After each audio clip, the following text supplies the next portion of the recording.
More out of Washington. Our nation's capital, currently the center of a major Trump administration shakeup. NBC News reports that National Security Advisor Mike Waltz will leave his post.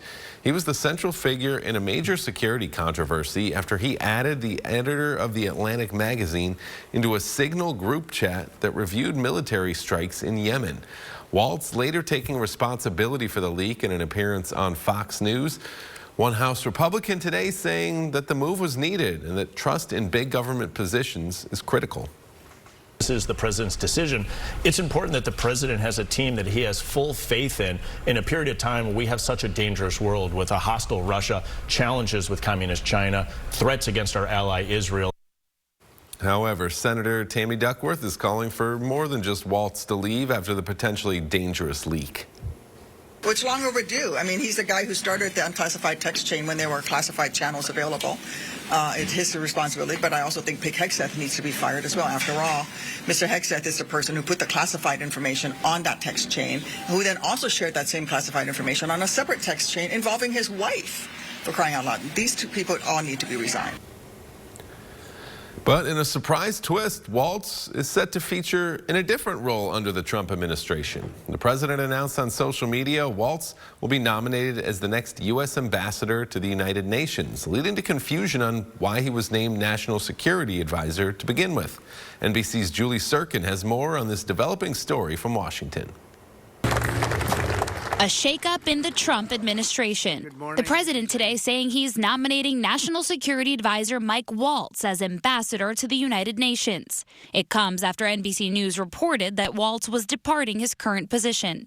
Waltz was seen at the White House this morning after attending the cabinet meeting yesterday. It's an honor to serve you in this administration, and I think the world is far better, far safer for it. His nomination to represent the U.S. at the UN comes as a surprise. President Trump says Secretary of State Marco Rubio will serve as interim National Security Advisor, in addition to leading the State Department. The president's first pick for the UN ambassadorship was New York Congresswoman Elise Stefanik, but she was asked to return to Congress because of House Republicans' razor-thin majority and the president's desire to push through his ambitious agenda. Waltz will need to be confirmed by the Senate, but his potential new role comes after his involvement in the controversial Signal chat, where he accidentally added a journalist to the group that included the Secretary of Defense, Vice President, CIA Director, and Director of National Intelligence, all of them discussing sensitive plans for an upcoming attack on rebels in Yemen.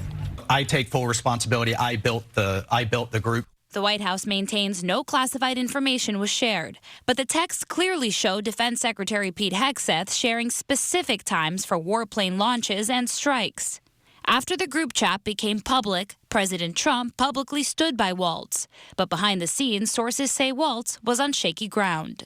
In addition to Waltz, Deputy National Security Advisor Alex Wong is expected to leave his post as well, according to those three sources. Now, up here on Capitol Hill, Democrats say that's fine, but Leader Schumer, the top Democrat in the Senate, says it's Pete Hegseth who should be fired. Julie Sirkin in Washington, NBC News.